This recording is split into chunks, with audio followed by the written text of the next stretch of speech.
Un charco de sangre sobre el frío suelo fue mi último recuerdo. Traicionada. Rota por el hombre al que dediqué 10 años a mantener fuera de la cárcel y por la prima que se burlaba de mi desgracia. Luego, un suspiro.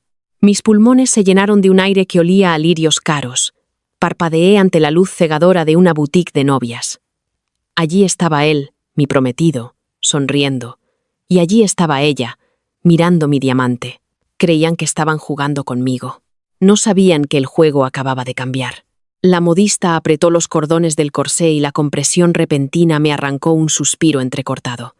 No era la rigidez de la seda marfil lo que me oprimía el pecho. Era el eco del impacto de mi cráneo contra el borde de una escalera de mármol. Mis manos se dispararon, aferrándose al pedestal de terciopelo sobre el que estaba.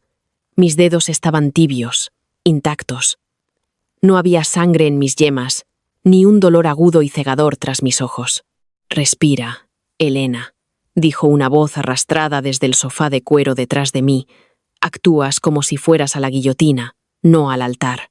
Giré la cabeza lentamente. Los espejos a mi alrededor reflejaban a una mujer que parecía 10 años más joven que la cáscara exhausta y canosa que había sido hacía solo unos instantes. Mi piel estaba sonrojada, mis ojos muy abiertos. Y allí, recostada en el sofá con una copa de champán de cortesía, estaba Clara, mi prima. Su pelo rubio caía en ondas perfectas y naturales. Su sonrisa era pequeña, afilada, impregnada de esa lástima condescendiente que había usado como arma desde la infancia. A su lado se sentaba Daniel. Mi estómago se desplomó con una náusea pesada que hizo que la habitación se inclinara. Daniel levantó la vista de su teléfono, mostrando esa sonrisa brillante y ensayada que podría encantar a una serpiente. Su traje azul marino hecho a medida le quedaba perfecto. Su pelo estaba impecablemente peinado. En su muñeca izquierda lucía un pesado reloj de plata que ahora sabía con certeza que era una réplica barata. «Estás preciosa, cariño», dijo Daniel. Las palabras salieron de su boca con suavidad, mecánicamente. Ni siquiera miró el vestido. Sus ojos ya volvían a la pantalla brillante de su teléfono. 10 años. Había pasado 10 años de mi vida desangrándome por este hombre. En mi vida anterior, me casé con él, ciega y ebria por sus promesas de construir un imperio juntos. 3 días después de nuestra luna de miel, la ilusión se hizo añicos. Su startup tecnológica no era un unicornio en ascenso, era un cementerio de deudas, impagos y préstamos fraudulentos. Tenía 5 millones de euros en números rojos. Había falsificado mi firma en avales personales. Cuando llegaron los acreedores, se derrumbó en un patético mar de lágrimas, suplicándome que lo salvara. Y lo hice. Como una idiota, vendí la casa que me dejó mi madre. Vacié mis fondos de pensiones. Trabajaba 60 horas a la semana. Lo salvé de la cárcel mientras él se sentaba en nuestro sofá de segunda mano, bebiendo cerveza barata y quejándose de que yo siempre estaba demasiado cansada para prestarle atención. Luego, encontró atención en otra parte, con Clara. «Es un poco soso, ¿no crees?», reflexionó Clara, levantándose y rodeando el pedestal. Su dedo de manicura perfecta trazó el delicado encaje de la manga. «Quiero decir, es muy de tu estilo, Elena. Seguro, práctico, pero Daniel es prácticamente de la realeza tecnológica ahora. ¿No debería su esposa llevar algo con más carácter?». En mi vida pasada, ese comentario me dolió. Pasé 20 minutos defendiendo el vestido, sintiéndome pequeña e inadecuada. Ahora, simplemente la miré. Vi la forma en que sus ojos se detenían en los anchos hombros de Daniel. Vi la chispa codiciosa y calculadora en su mirada. Creía que estaba mirando a un multimillonario. No tenía ni idea de que estaba mirando a un agujero negro de deudas andante. Sonreí. Se sintió extraño en mi cara. Frío, tenso y completamente desprovisto de calidez. «¿Sabes qué, Clara? Puede que tengas razón», dije, bajando del pedestal. La modista soltó un chillido de protesta, pero la ignoré. «Es un poco soso». Daniel finalmente levantó la vista, con el ceño fruncido. «Elena, ya hemos dado la señal. La boda es en 3 semanas». «Lo sé», dije, caminando hacia él. Mantuve mi voz suave, azucarada y completamente falsa. Pero estaba pensando en lo que dijiste anoche, sobre querer pagar el resto del vestido en efectivo hoy, como una sorpresa para mí. Daniel se quedó helado. Las microexpresiones en su rostro eran una clase magistral de pánico reprimido. La mandíbula tensa, el ligero ensanchamiento de sus fosas nasales, el parpadeo rápido. No tenía 15.000 euros en efectivo, apenas tenía 15. Sus cuentas bancarias estaban en descubierto, sus tarjetas de crédito al límite. En mi vida pasada, terminé pagando el vestido con mi propia tarjeta porque su cartera estaba en el coche. Bueno, mis fondos están inmovilizados en la nueva adquisición ahora mismo, cariño, tartamudeó, tirando del cuello de su camisa. El capital líquido está un poco justo hasta el lunes. Oh, fingí un puchero de profunda decepción. Me volví hacia Clara. Es tan estresante, ¿verdad? Gestionar tales cantidades de riqueza. El pobre Daniel no ha dormido en días por sus reuniones de junta. Clara mordió el anzuelo al instante. Sus ojos se dilataron. Por supuesto, arrulló, acercándose a Daniel. Debe ser agotador llevar toda esa responsabilidad. Elena, no deberías presionarlo por un vestido cuando está construyendo un imperio. Tienes tanta razón, Clara, dije, mi voz goteando gratitud fingida. Miré a la modista. Quítemelo. No lo quiero. Elena, espera. Daniel se levantó, su pánico ahora visible. Si no compraba el vestido, la ilusión se rompía. Podemos pagarlo con tu tarjeta hoy y te haré una transferencia el lunes. Con intereses. Mi tarjeta. Reí, un sonido agudo y brillante. Daniel, no seas tonto. Ayer moví todos mis fondos a un fondo de inversión a plazo fijo. Literalmente, no podría retirar ni un céntimo aunque quisiera. Creía que habíamos acordado que cubrirías los gastos de la boda con tu fondo fiduciario. El color desapareció por completo de su rostro. Parecía alguien que acaba de pisar el borde de un acantilado y está esperando que la gravedad se dé cuenta. ¿Bloqueaste tus cuentas? Logró decir. Solo estoy siendo responsable. Sonreí. Voy a cambiarme. Mientras caminaba de regreso al probador, miré por encima del hombro. Clara ya le estaba susurrando algo a Daniel, con la mano apoyada ligeramente en su antebrazo. Daniel parecía tener náuseas. Déjalo que se lo quede. Déjala que se quede con el barco que se hunde. Yo no solo iba a saltar por la borda, iba a entregarle el ancla. Durante la semana siguiente, desenredar mi vida de la de Daniel requirió la precisión de un experto en desactivación de bombas. En mi primera vida, mi error fatal no fue solo casarme con él, fue la cuenta bancaria conjunta. Había firmado ciegamente los papeles 3 semanas antes de la boda, dándole acceso sin restricciones a los 200.000 euros que mi madre me había dejado. Para cuando cortamos el pastel, él ya los había vaciado para pagar a sus prestamistas más agresivos. Esta vez, me tomé un día libre por enfermedad. Conduje hasta mi banco y rompí la solicitud de la cuenta conjunta delante del empleado. Luego, transferí cada céntimo de mis ahorros a una cuenta segura en el extranjero. Puse la escritura de mi apartamento en un fideicomiso irrevocable. Sobre el papel, Elena Sanz era de repente completamente líquida. Con mis activos asegurados tras un cortafuegos legal impenetrable, centré mi atención en el cebo. La barbacoa anual de verano del tío Enrique era una tradición familiar que solía temer. El jardín siempre estaba sofocante, lleno del olor a perritos calientes quemados y las voces superpuestas de mi familia extendida. Me senté en una silla de plástico barata, bebiendo un té helado, viendo cómo se desarrollaba el espectáculo. Daniel sudaba a través de su camisa de lino de diseño. Su teléfono no había dejado de vibrar en su bolsillo durante la última hora. Cada vez que vibraba, sus hombros se crispaban. Los acreedores se estaban impacientando. Necesitaba dinero. Y mi pequeña mentira sobre el fondo bloqueado había desbaratado por completo su plan de supervivencia. Clara, por otro lado, estaba radiante. Se había posicionado perfectamente junto a la nevera de las bebidas. asegurándose de que Daniel tuviera que pasar por delante de ella cada vez que necesitaba rellenar su vaso. Llevaba un vestido de verano que dejaba muy poco a la imaginación, riendo demasiado alto de chistes que no tenían gracia. «Parece estresado», murmuró Laura, mi mejor amiga, mientras se sentaba a mi lado. Me pasó un plato de ensaladilla.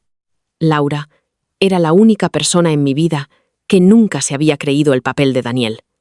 Siempre decía que su sonrisa parecía pintada por un taxidermista. Solo está lidiando con algunas inversiones importantes, dije lo suficientemente alto como para que la tía Julia, la cotilla de la familia, me oyera. Daniel es tan terco, se niega a tocar el dinero de su familia en el extranjero y ahora está tratando de financiar la expansión de su empresa por sí mismo. Las orejas de la tía Julia prácticamente giraron hacia mí. ¿Dinero en el extranjero? Pensaba que su familia solo era acomodada, querida. Me incliné, adoptando un susurro conspirador. Julia, que esto quede entre nosotras. La empresa tecnológica de Daniel es solo su pasatiempo. Su verdadero dinero es generacional, miles de millones, pero quiere demostrar que puede lograrlo por su cuenta. Por eso es tan reservado con sus finanzas. Vi a Laura lanzarme una mirada de profunda confusión, pero se mantuvo en silencio. La tía Julia, sin embargo, parecía que le acababan de dar los números ganadores de la lotería. En 10 minutos, se lo estaba susurrando a la hermana de mi madre. En 20 minutos, el rumor llegó a Clara. Observé el momento exacto en que la mentira echó raíces en el cerebro de mi prima. Clara estaba de pie cerca de las puertas del patio. Miró a Daniel, sus ojos, recorriéndolo de arriba a abajo. Ya no era solo un tipo exitoso. En su mente, era un multimillonario terco, esperando ser gestionado adecuadamente. Más tarde esa noche, orquesté mi retirada. Daniel me acorraló junto a la isla de la cocina, con los ojos desorbitados y el aliento oliendo a whisky caro y desesperación pura. «Elena, tenemos que hablar del catering», siseó, mirando a su alrededor para asegurarse de que nadie escuchaba. «Quieren un depósito de 30.000 euros para mañana por la mañana. Pensé que te estabas encargando de esto». «Te lo dije, Daniel. Los abogados congelaron mis cuentas hasta que se complete la reestructuración del fideicomiso», dije, manteniendo mi voz suave, imitando perfectly a la prometida comprensiva que solía ser. Podría llevar meses. El juez está siendo completamente irrazonable. ¿Meses? Su voz se quebró.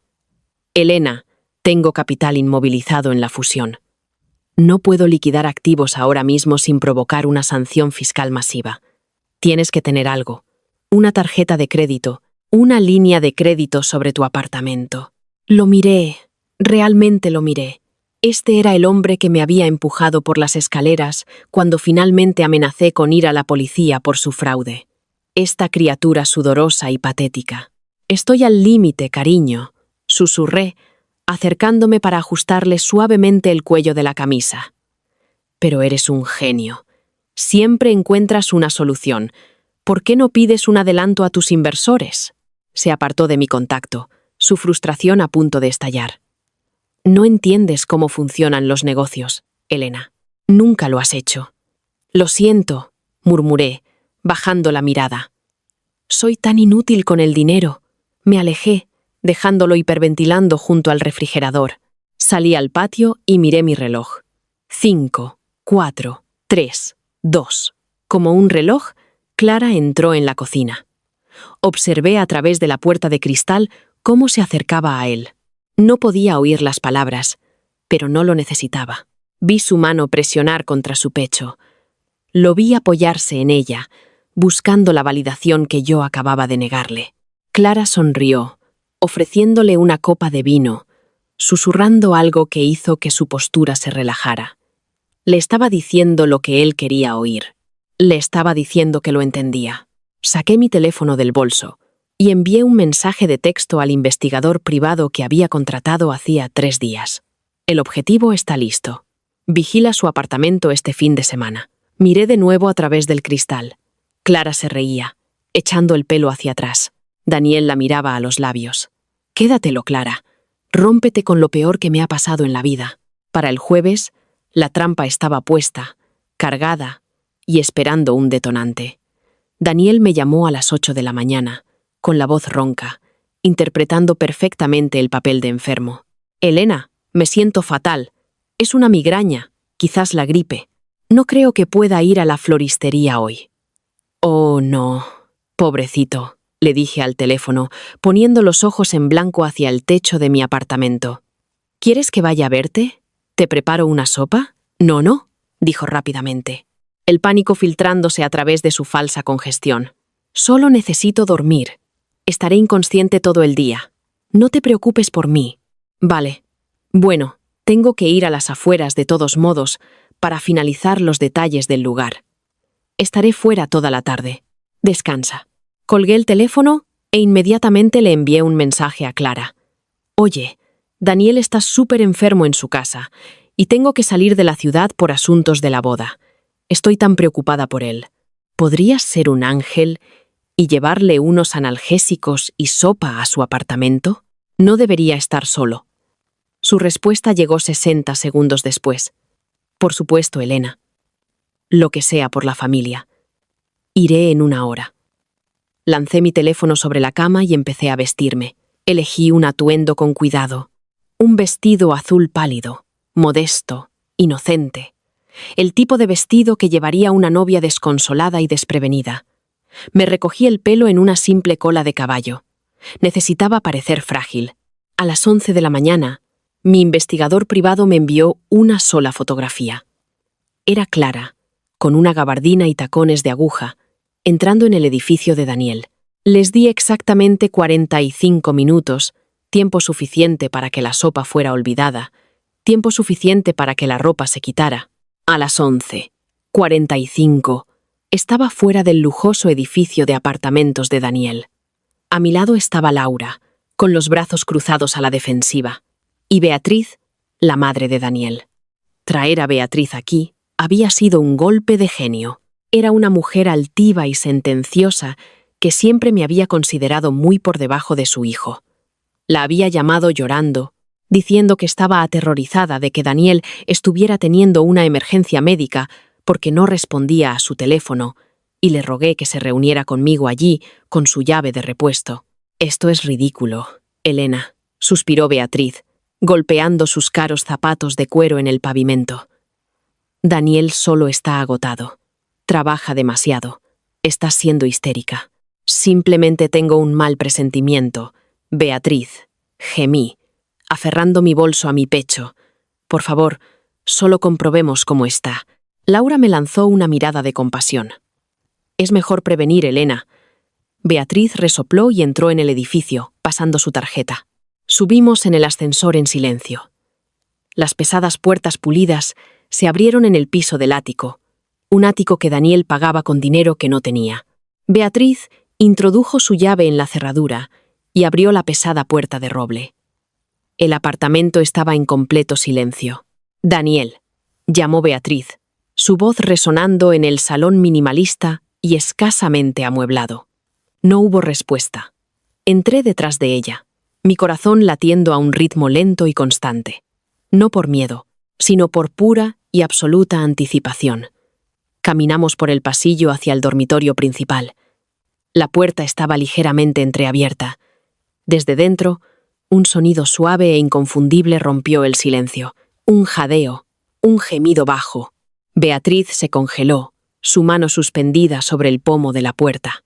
La altiva molestia en su rostro se transformó rápidamente en confusión y luego en profundo horror. La mandíbula de Laura cayó. Sus ojos se abrieron de par en par al darse cuenta de lo que estábamos escuchando. No esperé a que Beatriz empujara la puerta. La aparté de un empujón y abrí la puerta del dormitorio de par en par. La escena era un cliché, pero Dios fue efectiva. Daniel estaba enredado en las sábanas de algodón egipcio. Clara estaba a horcajadas sobre él, con el pelo rubio desordenado, su gabardina tirada en el suelo junto a los pantalones de chándal de Daniel. Durante 3 segundos, la habitación quedó en absoluto silencio. El aire fue succionado del espacio, dejando un vacío de pura conmoción. «Daniel», susurré. Forcé mi voz para que se quebrara. Dejé caer mis hombros. Mis ojos se abrieron en una perfecta y devastada traición. No tuve que fingir las lágrimas. Solo pensé en los 10 años de mi vida que este hombre me había robado, y la humedad inundó mis ojos de forma natural. Daniel se echó hacia atrás, casi cayéndose del colchón. «Elena, espera». «Elena, no es». «Clara», gritó Laura, entrando en la habitación, con la cara roja de rabia instantánea y explosiva.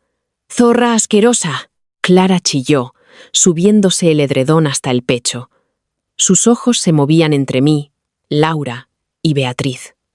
Beatriz parecía que iba a tener un infarto. Se agarró al marco de la puerta, con la cara pálida. «Mamá», exclamó Daniel, con los ojos llenos de pánico absoluto. Me miró, extendiendo una mano. «Elena, por favor, déjame explicarte». No significó nada. La cabeza de Clara se giró hacia él, insultada. Apretó las sábanas, su mandíbula se tensó en un puchero desafiante. Incluso ahora, atrapada en el acto, no podía soportar que la llamaran nada. «No le mientas, Daniel», espetó Clara, encontrando su retorcido sentido del valor. Me miró, sus ojos brillando con un triunfo enfermizo. «No pudimos evitarlo, Elena. Nos enamoramos. Tú nunca lo entendiste, de todos modos. Solo te importa la boda, no él». «¡Cállate!», gritó Laura, dando un paso adelante, pareciendo dispuesta a sacar a Clara de allí a rastras por el pelo. Puse una mano en el brazo de Laura, deteniéndola. Di un paso tembloroso hacia adelante. Miré a Daniel. Su rostro era una máscara de terror. No tenía miedo de perderme. Tenía miedo de perder su rescate. Supo en ese momento que su salvavidas financiero se estaba yendo por la puerta. Lentamente, me quité el anillo de diamantes de 2 quilates del dedo. El anillo que él no había pagado. Lo tiré sobre la cama. Aterrizó en las sábanas con un ruido sordo. «Quédatelo», dije, mi voz extrañamente tranquila, temblando lo justo para vender el desamor. «Os lo merecéis». «Elena, espera, la empresa, la fusión», gritó Daniel, abandonando por completo cualquier pretensión de romance, su verdadera desesperación sangrando mientras salía de la cama en calzoncillos. No miré hacia atrás. Me di la vuelta y caminé por el pasillo, pasando junto a una Beatriz que hiperventilaba, pasando junto a las caras obras de arte y saliendo por la puerta principal. Cuando la pesada puerta de roble se cerró detrás de mí, las lágrimas se detuvieron al instante. Laura me siguió un segundo después, prácticamente vibrando de rabia. «Voy a matarlo. Voy a quemar este edificio hasta los cimientos», escupió mientras entrábamos en el ascensor. Me apoyé contra la pared espejada del ascensor. El metal estaba frío contra mi espalda. Miré mi mano izquierda desnuda. Se sentía increíblemente ligera. «No te molestes, Lau», dije suavemente. Una sonrisa genuina finalmente se dibujó en mi rostro. Van a quemarlo ellos mismos. Mi apartamento estaba en silencio. Era ese tipo de silencio profundo y tranquilizador que suele seguir a una tormenta severa. En mi primera vida, esta misma tarde había sido un torbellino de hiperventilación, súplicas y negociaciones con un hombre que ya había decidido que yo era un cajero automático ilimitado. Me había sentado en el suelo de mi habitación, aferrada a una botella de vino barato, tratando de averiguar cómo pagar al catering mientras Daniel sollozaba por su negocio en quiebra. Ahora me senté en la isla de mi cocina con una taza de té Earl Grey, viendo cómo mi teléfono se iluminaba. Zumbaba, vibraba y sonaba. El chat grupal de la familia era una zona de guerra. Laura había hecho exactamente lo que yo esperaba en silencio que hiciera. Había arrasado con todo.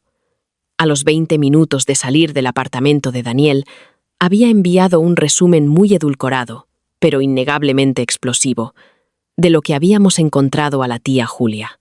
A partir de ahí, el incendio se propagó. Mi teléfono sonó. El identificador de llamadas mostraba tía Begoña, la madre de Clara. Dejé que sonara 3 veces antes de responder. Aumenté mi tono de voz medio octava inyectándole una respiración frágil y llorosa. «Hola, Elena, cariño», comenzó Begoña, su voz goteando el tipo de simpatía fingida que le ofrecerías a una planta de interior moribunda. Estoy tan sorprendida. Julia me lo ha contado todo. Quiero que sepas que estoy furiosa con Clara. Furiosa. No estaba furiosa. Podía oír la satisfacción engreída vibrando a través del auricular. Begoña se había pasado toda la vida compitiendo con mi difunta madre. Cuando yo me aseguré a Daniel, el guapo y supuestamente exitoso CEO tecnológico, Begoña casi se ahoga en su propia envidia. «Gracias, tía Begoña», sollocé, llevándome una mano a mi mejilla seca. «Es que duele tanto». «Lo sé, querida. Pero tienes que entender que tú y Daniel, bueno, siempre estuvisteis un poco desparejados. Él es un hombre muy ambicioso y rico. Necesita una mujer que pueda seguirle el ritmo de vida. Clara es muy dinámica. Me dijo que simplemente tuvieron esta conexión innegable y profunda. No puedes luchar contra el amor verdadero, Elena. Seguro que algún día encontrarás un contable agradable y tranquilo». Aparté el teléfono de mi oído por un segundo para maravillarme con la pura e inalterada ilusión. Creía que su hija acababa de ganar la lotería. «Solo quiero que sean felices». Mentí, mi voz quebrándose perfectamente. «Pero tía Begoña, ¿y la boda?» «Es en 3 semanas. Está todo reservado». Hubo una ligera pausa. «Bueno, en realidad, Elena, por eso te llamo». Clara y Daniel estuvieron hablando.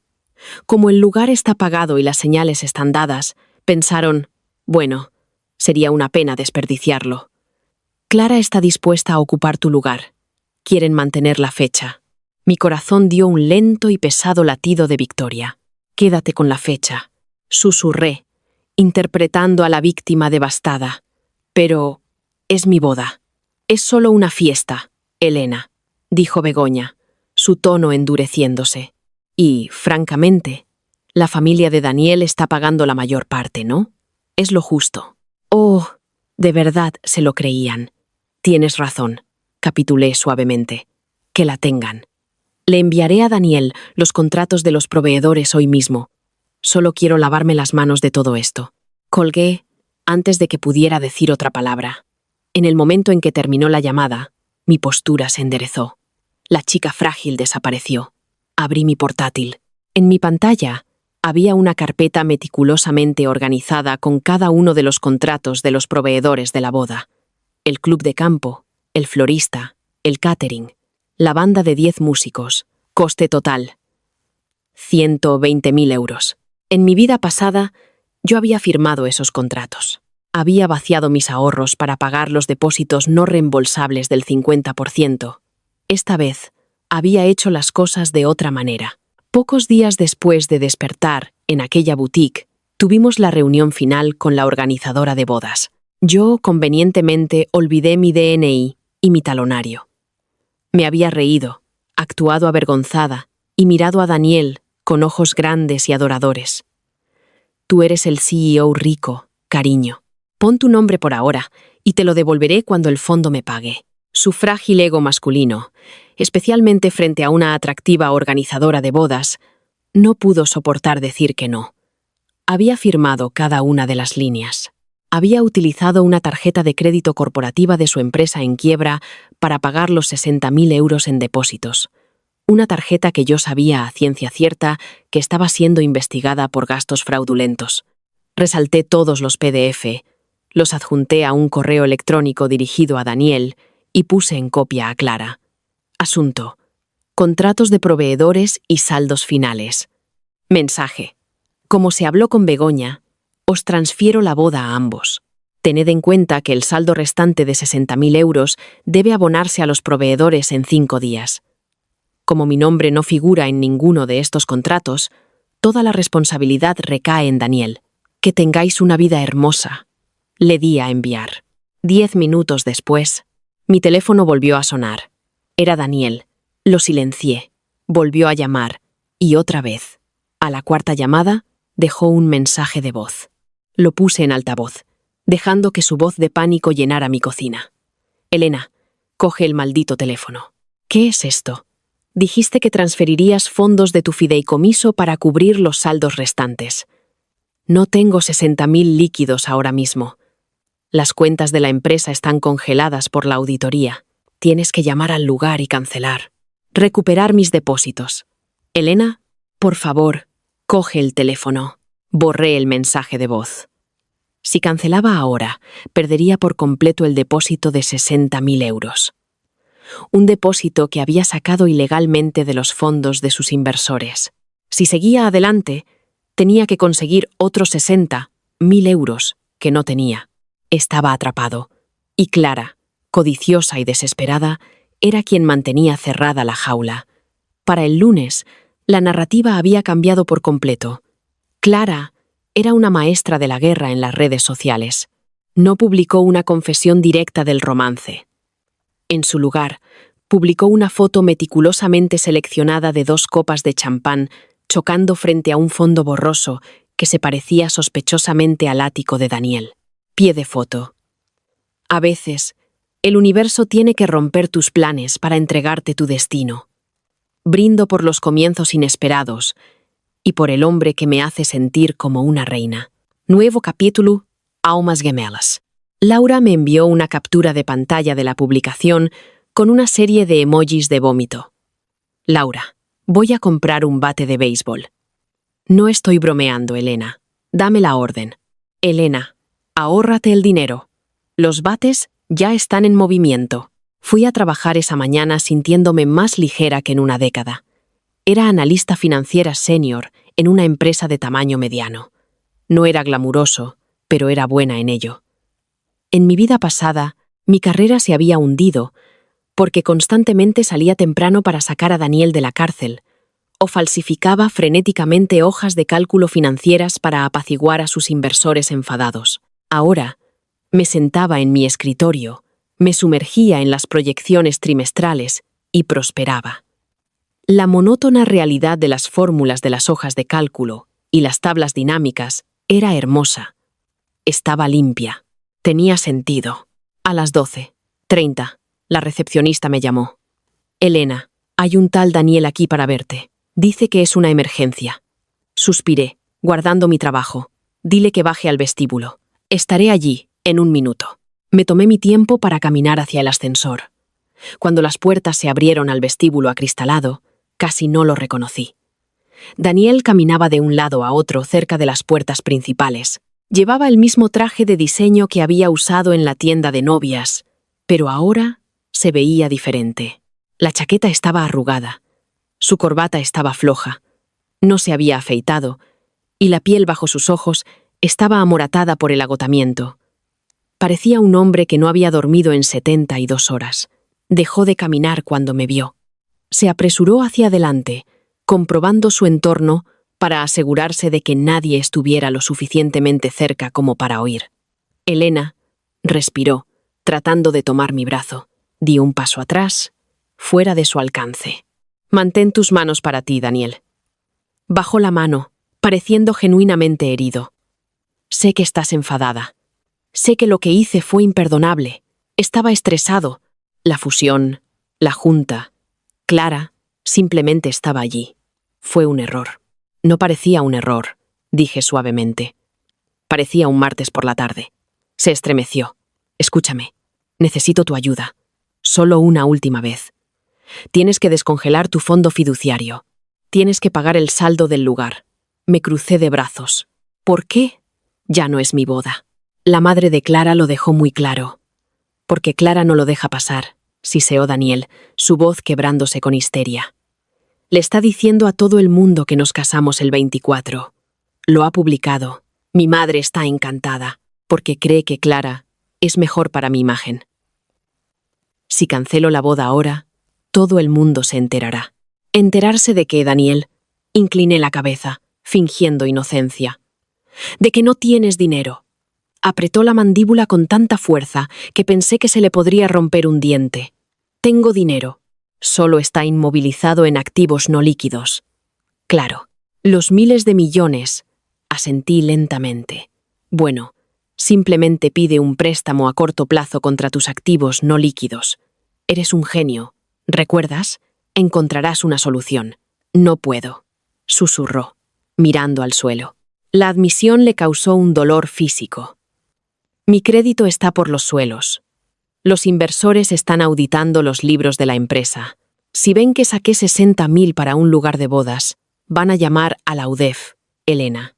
Este era el momento exacto en mi vida pasada en el que había cedido, donde había mirado a este patético hombre llorando y había sentido una oleada de protección maternal equivocada. Había liquidado la casa de mi madre para cubrir los fondos que faltaban antes de que los auditores se enteraran. Lo había salvado y me había destruido a mí misma. Lo miré ahora, sin sentir nada más que una profunda y helada calma. Entonces más te vale que encuentres a un prestamista, dije en voz baja. Levantó la cabeza de golpe, mirándome con horror. ¿Estás loca? Me romperán las piernas, y si la UDEF se involucra, irás a la cárcel, señalé de forma práctica. Las piernas se curan. Un historial delictivo, no. Elige tu veneno, Daniel. Me di la vuelta y caminé de regreso hacia las puertas de seguridad.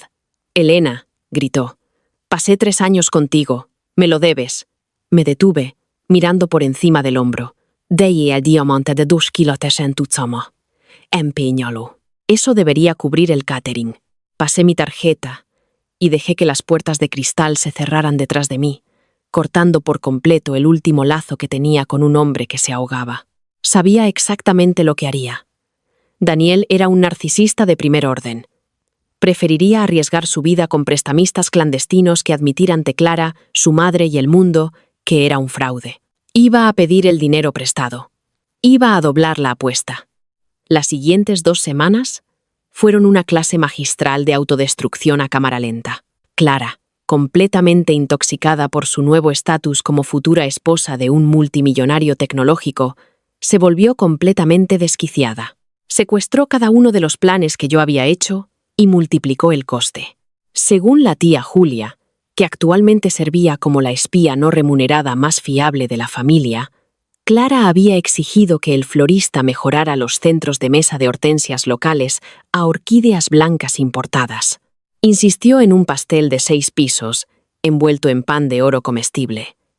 Daniel, aterrorizado de que la ilusión se rompiera, accedió a todo. Observé el desastre desde una distancia segura, bebiendo vino en mi apartamento con Laura.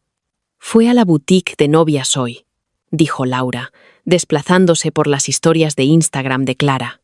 Me puso el teléfono en la cara. El video mostraba a Clara girando frente a los espejos. No llevaba mi sensato vestido de seda marfil de 15.000 euros. Llevaba un enorme vestido de alta costura personalizado cubierto de cristales de Swarovski. El pie de foto, dice. Daniel insistió en que llevara una obra de arte. No escatimó en gastos para su futura esposa, leyó Laura, su voz goteando disgusto. Elena, ¿cómo está pagando todo esto? Creía que habías dicho que estaba arruinado. Lo está, dije, tomando un sorbo de mi Pinot Noir. Está masivamente arruinado. Entonces, ¿quién está pagando? La desesperación, respondí simplemente. Sabía exactamente a dónde había ido Daniel. En mi vida pasada, antes de que lo rescatara, había admitido haber concertado una reunión con un hombre llamado Carlos. Carlos dirigía un sindicato de préstamos abusivos disfrazado de firma de capital de riesgo de alto riesgo. Prestaba dinero a startups desesperadas con un interés del 50%, garantizado con activos personales.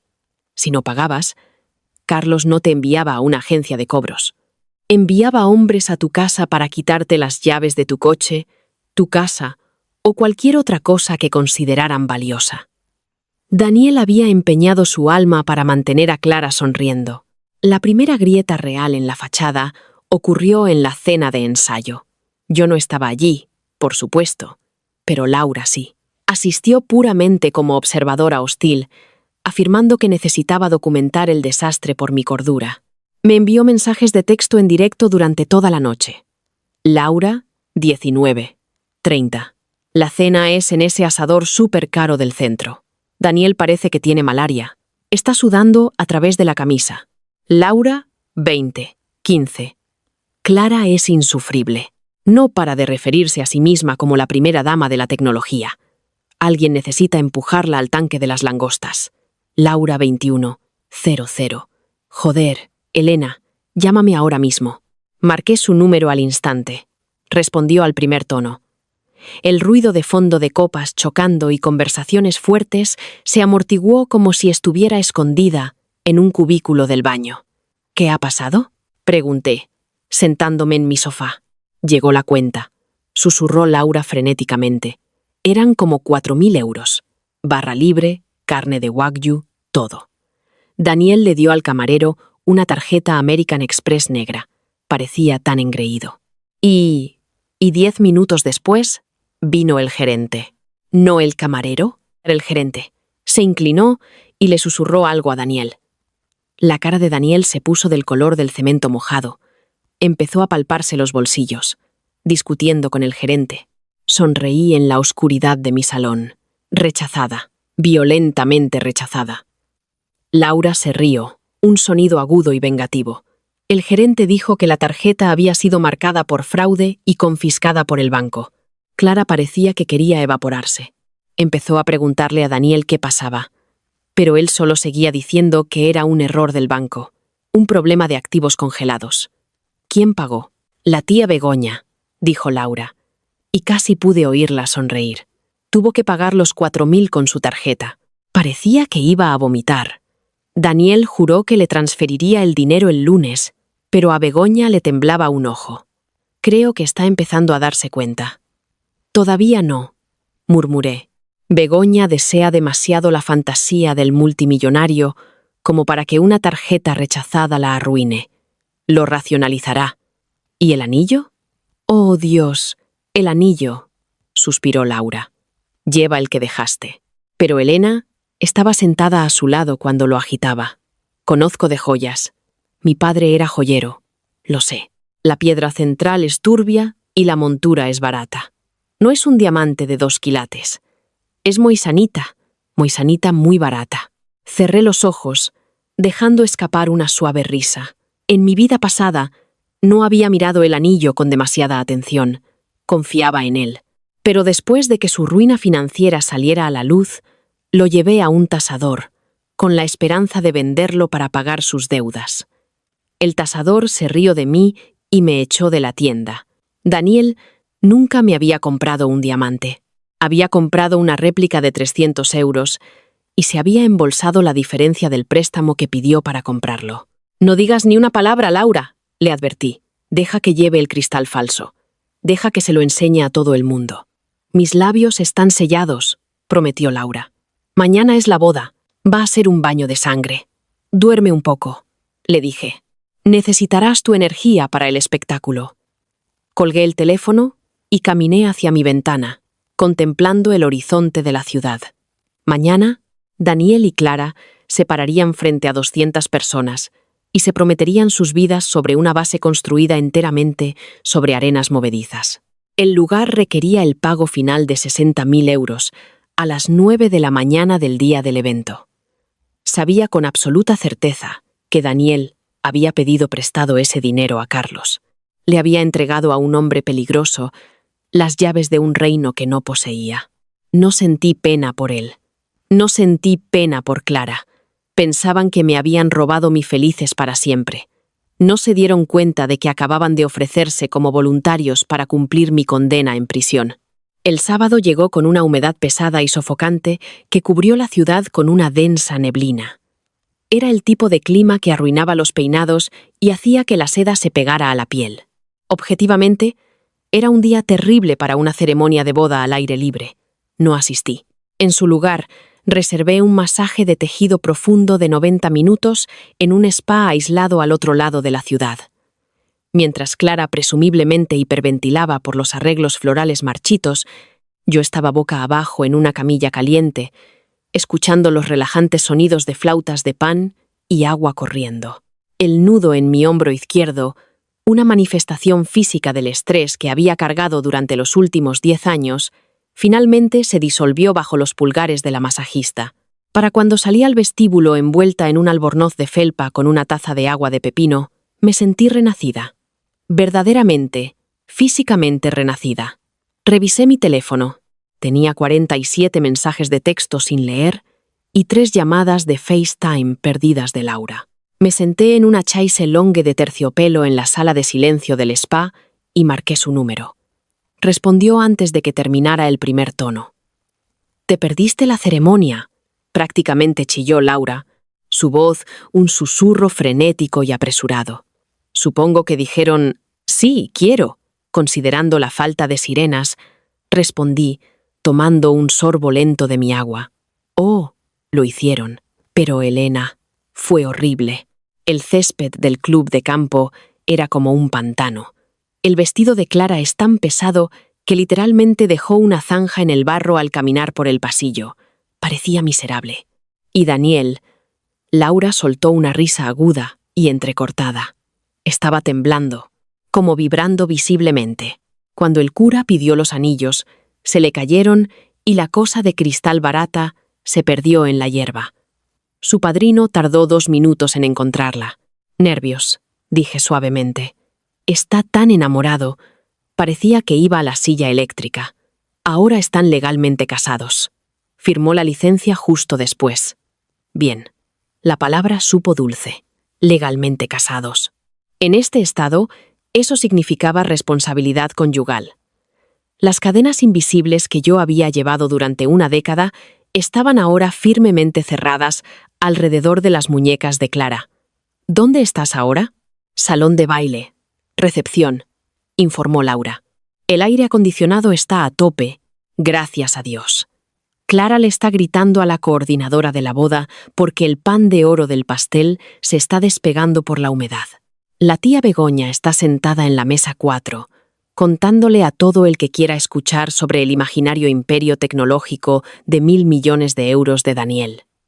Beatriz está bebiendo vodka directamente de un vaso. «Mantén los ojos en las puertas, Lau». Hubo una ligera pausa. «¿Por qué? ¿Vas a venir?»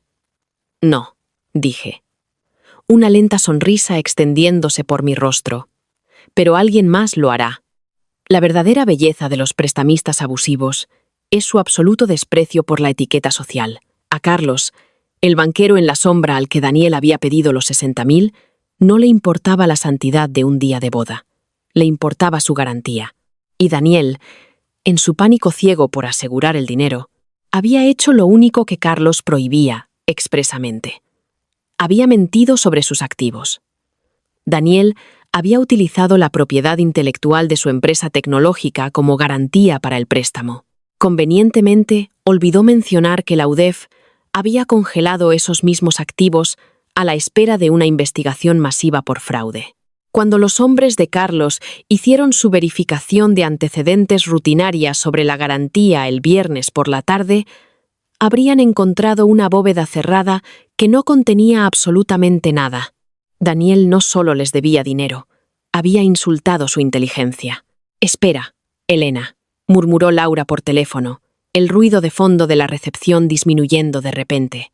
El sonido metálico de un tenedor golpeando un cristal resonó a través del auricular. «Empiezan los discursos. El padrino está hablando. Ponlo en video», le indiqué, sentándome un poco. «Ponte en silencio». La pantalla parpadeó y de repente tenía un asiento de primera fila para el desastre. Laura había apoyado su teléfono contra un centro de mesa. El salón de baile era innegablemente impresionante. Clara había desangrado a Daniel por esta sala. Miles de orquídeas blancas caían en cascada desde el techo. Candelabros de cristal arrojaban un cálido y caro resplandor sobre las mesas. En la mesa principal se sentaban los recién casados. Clara parecía un cupcake glaseado. Los cristales de Swarovski de su corpiño captaban la luz, pero su sonrisa era forzada. Estaba escaneando la sala, asegurándose de que todos la miraran. Daniel se sentaba a su lado, mirando fijamente su plato vacío. Su rostro era del color del pergamino viejo. No estaba escuchando el discurso del padrino. Sus ojos se desviaban constantemente hacia las pesadas puertas dobles de roble en la parte trasera del salón. Lo sabía. Sabía que había entregado una garantía fraudulenta. Estaba esperando que cayera el hacha. El padrino terminó un chiste terrible sobre el swing de golf de Daniel. Risas dispersas y educadas recorrieron la sala. Entonces, las pesadas puertas de roble se abrieron. No se abrieron simplemente, fueron empujadas con una fuerza violenta que las hizo golpear las paredes interiores con un fuerte crujido. El salón de baile quedó en silencio. Incluso el cuarteto de cuerda de la esquina dejó de tocar. 3 hombres entraron en la sala. No iban vestidos para una boda. Llevaban vaqueros oscuros, chaquetas de cuero caras y expresiones de profundo aburrimiento. El hombre del centro, una figura imponente con un cuello grueso y la cabeza rapada, masticaba un palillo. ¿Qué está pasando? La voz de Clara se oyó por encima del silencio. Piro bien, pusto cima de la viste. Purio. Bunda. Los 3 hombres la ignoraron. Caminaron directamente por el pasillo central. Sus pesadas botas sonaban fuertes contra el suelo de madera pulida. Pasaron junto a las esculturas de hielo, junto a la mesa de la tía Begoña, y se detuvieron directamente frente a la mesa principal. En la pantalla de mi teléfono, vi a Daniel encogerse. Físicamente retrocedió, pegándose a la parte trasera de su silla, como si esperara que la tapicería se lo tragara. «¿Daniel?», dijo el hombre grande. Su voz no era fuerte, pero poseía un peso ronco y grave que llegó perfectamente al teléfono de Laura. «Has estado rechazando las llamadas de mi jefe. Es de muy mala educación». «Fran», logró decir Daniel. Su voz era un patético chillido agudo. Le dije a Carlos. Le dije que el lunes. La transferencia llega el lunes. «Sí, sobre eso», dijo Fran, sacándose el palillo de la boca y lanzándolo sobre el mantel de lino blanco. «Mi jefe hizo que sus abogados revisaran esa garantía que firmaste por los 60.000, las patentes tecnológicas. Historia curiosa. Resulta que ya no te pertenecen, pertenecen al Estado, lo que significa que cometiste fraude contra un hombre, al que realmente no le gusta que le mientan». Un jadeo colectivo recorrió el salón. La pantalla de mi teléfono tembló ligeramente mientras Laura, sin duda, ajustaba su agarre. «Fraude», repitió Clara, mirando a Daniel. Su rostro perfectamente contorneado se torció en confusión. «Daniel, ¿quiénes son estas personas? Diles que se vayan. Llama a seguridad». Fran finalmente miró a Clara. Soltó una risa baja y sin humor. «La seguridad no va a ayudarte, princesa. Tu marido aquí está arruinado, en bancarrota, sobreendeudado en unos 5 millones de euros.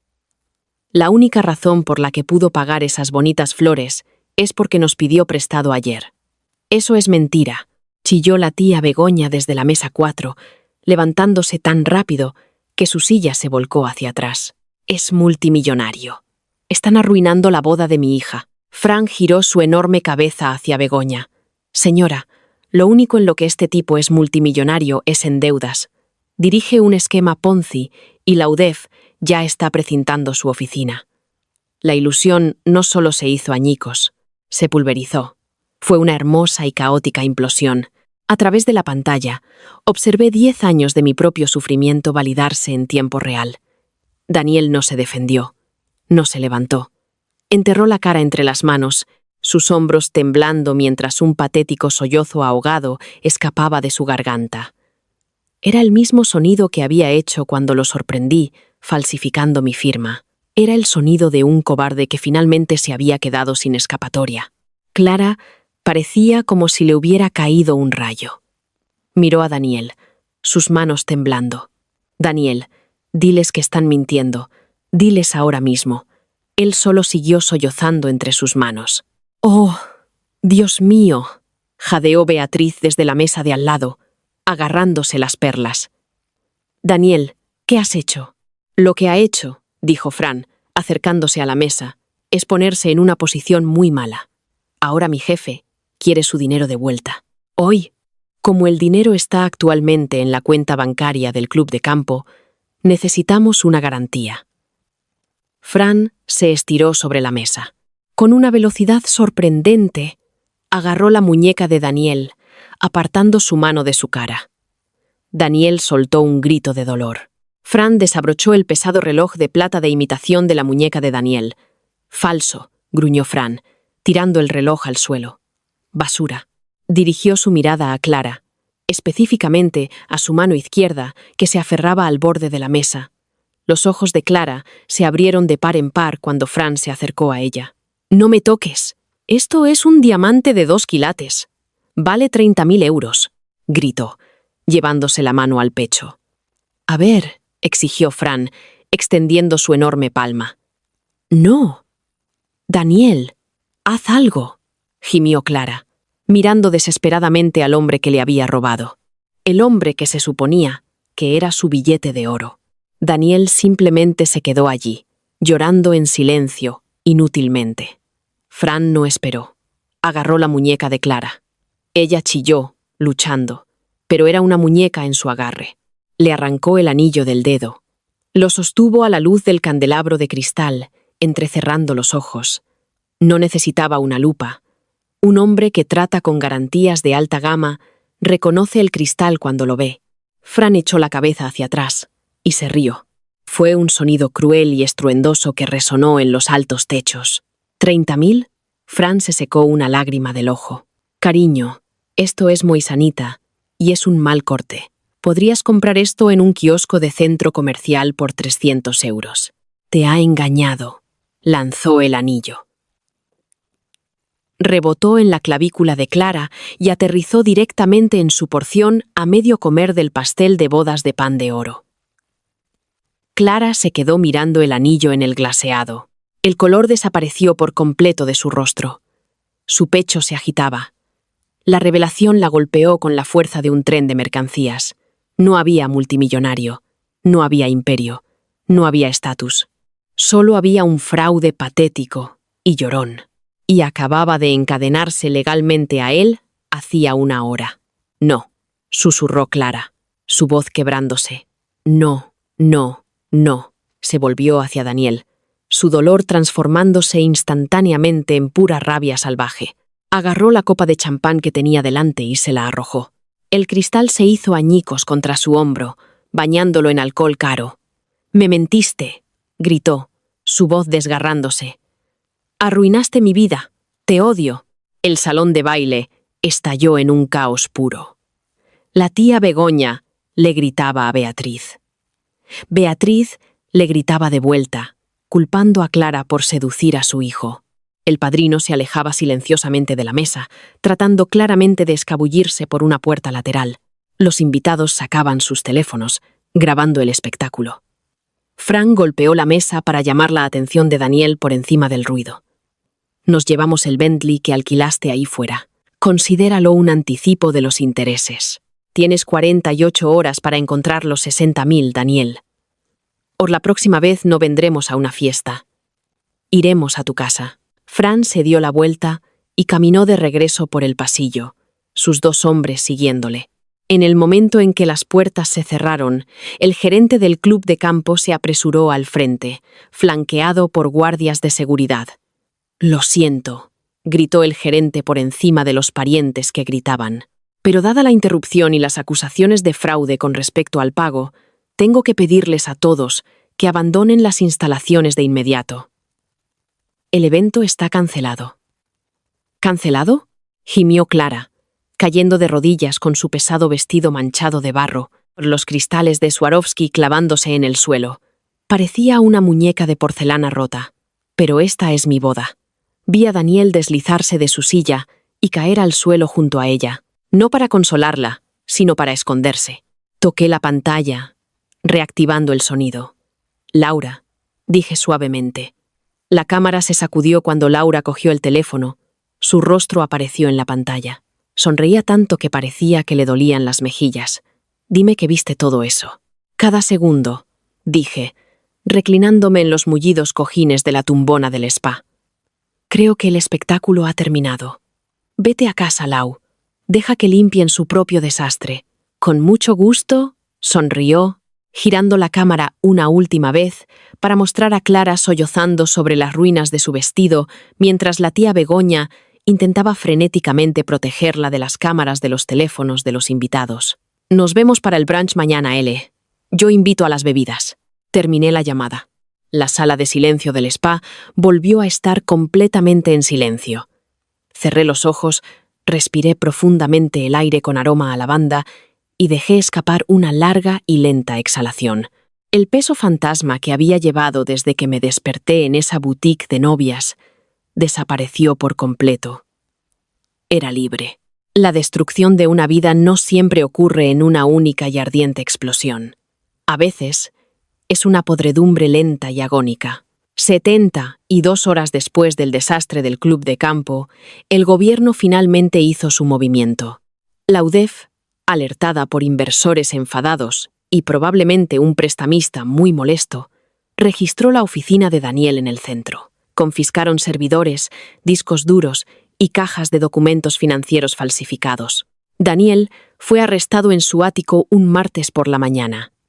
Fue acusado de 6 cargos de estafa agravada, 2 de delitos societarios y 1 de blanqueo de capitales. Su rostro, pálido y aterrorizado, apareció en las noticias locales de la noche mientras lo sacaban esposado. Como había cortado todos los lazos financieros, destruido las cuentas conjuntas y trasladado mis activos a un fideicomiso blindado antes del arresto, las autoridades ni siquiera llamaron a mi puerta. Yo solo era una ex prometida con suerte que había esquivado una bala. Clara, sin embargo, recibió el impacto de lleno. Como habían firmado la licencia de matrimonio, los activos de Clara estaban legalmente enredados con los de él. Su modesta cuenta de ahorros fue congelada durante la investigación. Cuando el ático fue embargado por el banco, por impago de la hipoteca, no tenía a dónde ir. Volvió a su habitación de la infancia en casa de la tía Begoña. La tía Begoña, cuyo propio crédito quedó completamente destruido por la cena de ensayo de 4.000 euros que no pudo pagar, de repente dejó de asistir a las reuniones familiares. La jactancia ruidosa y arrogante sobre la primera dama de la tecnología desapareció, reemplazada por un silencio amargo y humillante. Me enteré por el boca a boca familiar que Clara intentó solicitar la anulación del matrimonio. Alegó que había sido engañada para casarse. El juez, que aparentemente tenía poca tolerancia con las cazafortunas, denegó la anulación, obligándola a pasar por un proceso de divorcio estándar, largo y costoso. Un proceso que tuvo que pagar con un abogado de oficio, porque no podía permitirse uno de verdad. 2 meses después, el otoño trajo una brisa fresca y nítida a la ciudad. Volvía a mi apartamento después de una reunión muy exitosa en el trabajo. Acababa de ser ascendida a directora financiera principal, sin Daniel drenando mi energía, mi cuenta bancaria y mi cordura. Mi carrera se había disparado. Llevaba un abrigo de lana a medida, una sonrisa genuina, y sentía la seguridad absoluta de una mujer dueña de su propia vida. Me detuve en una pequeña cafetería independiente en la esquina de mi calle para tomar un café con leche. Mientras esperaba en el mostrador, la campana sobre la puerta sonó. Me giré. Era Clara. Parecía completamente diferente. El pelo rubio, que siempre estaba meticulosamente peinado, estaba recogido en un moño desordenado y grasiento. La ropa de diseño había desaparecido, reemplazada por unos pantalones de chándal grises de gran tamaño y una sudadera con capucha descolorida. La chispa arrogante y condescendiente de sus ojos se había extinguido, dejando tras de sí unas ojeras oscuras y huecas. Se acercó al mostrador, agarrando un puñado de monedas sueltas. Me vio. Se quedó helada. Por un largo momento, el bullicio de la cafetería se desvaneció. Nos quedamos allí, mirándonos. No me regodeé. No sonreí con aire de suficiencia. No tenía por qué hacerlo. El contraste entre nosotras era la única arma que necesitaba. Yo estaba allí, radiante, segura e intocable. Ella estaba allí, cargando con el peso aplastante de la vida que creía haberme robado. Sus ojos bajaron a mi mano izquierda, apoyada en mi bolso. Estaba desnuda. Luego miró su propia mano. El anillo de moisanita barato había desaparecido, probablemente empeñado por dinero para la compra, solo para que el prestamista se riera en su cara, igual que Fran. Un profundo rubor de pura vergüenza subió por el cuello de Clara. Ya no podía mirarme a los ojos. Se dio la vuelta. abriéndose paso de nuevo por la puerta de cristal sin pedir nada, huyendo hacia la concurrida acera y desapareciendo entre la multitud. «Café com leche para Helena», gritó el barista, colocando la taza caliente en el mostrador. «Gracias», dije en voz baja. Cogí la taza y salí al aire fresco del otoño. El sol brillaba intensamente, reflejándose en los rascacielos de cristal de la ciudad. En mi primera vida, me había desangrado en un suelo de mármol, traicionada por las dos personas que más amaba. Había muerto pensando que no valía nada. En esta vida, no solo sobreviví. Reconstruí el tablero, cambié las reglas y dejé que ellos mismos se pusieran en jaque mate. Daniel se enfrentaba a 20 años en prisión. Clara estaba atrapada en un purgatorio financiero y social de su propia creación. Y yo tomé un sorbo de mi café, el calor extendiéndose por mi pecho. Apenas estaba empezando. A veces, la basura realmente se saca sola.